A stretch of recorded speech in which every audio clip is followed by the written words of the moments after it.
After the recent attacks on Ecuadorian immigrants, Radio Grupo Delgado provided frightened listeners with contact numbers for community advocates and government officials. Zyphus Lebrun has more on the station that has been a voice for the Ecuadorian community in Queens for the last 10 years. Grupo Radial Delgado stands proudly along Roosevelt Avenue in Queens. The street's been called the main artery of New York's South American community. That's apt, because if the street is the artery, then the station may very well be the heart of New York's Ecuadorian community. El Grupo Radial Delgado. Here is like the embassy. We fix a lot of problems for different peoples. During the Christmas time, here we'll give a free toys to the kids. Just today, when I came in this morning, there were 2 or 3 different organizations waiting for a donation. We'll give it a donation. I mean, that's the way we are. Quite literally, the company is more than just a radio station. Customers get access to a travel agency, money transfers, a call center, and a packaging service, all under one roof. They even come to read the paper or watch some soccer on a big screen TV. It is more as a service to the community, I will say. Make no mistake, Delgado is a businessman. He started the company with money he earned from working odd jobs when he migrated from Ecuador in 1961. Then I decided to open up a little small office at that time.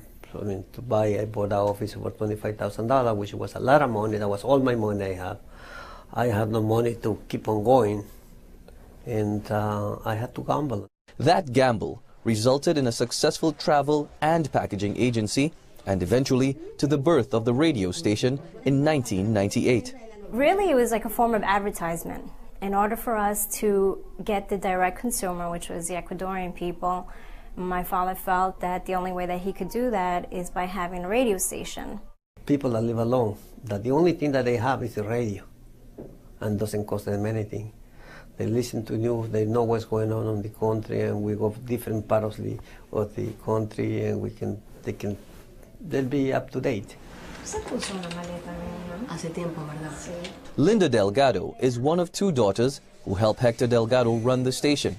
According to her, the station reaches over 100,000 people in the tri-state area, all of whom are hungry for news from back home. A ver, vamos a ver. La 5009. ¿Cómo está? Buenos días.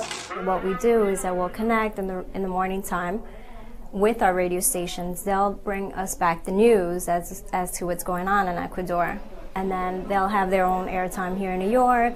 We've purchased radio stations in Ecuador in order to have a chain of radio stations throughout the towns of Ecuador, mainly in like Quito, Guayaquil, Manta, Cuenca, the most popular ones that we have a majority of people here.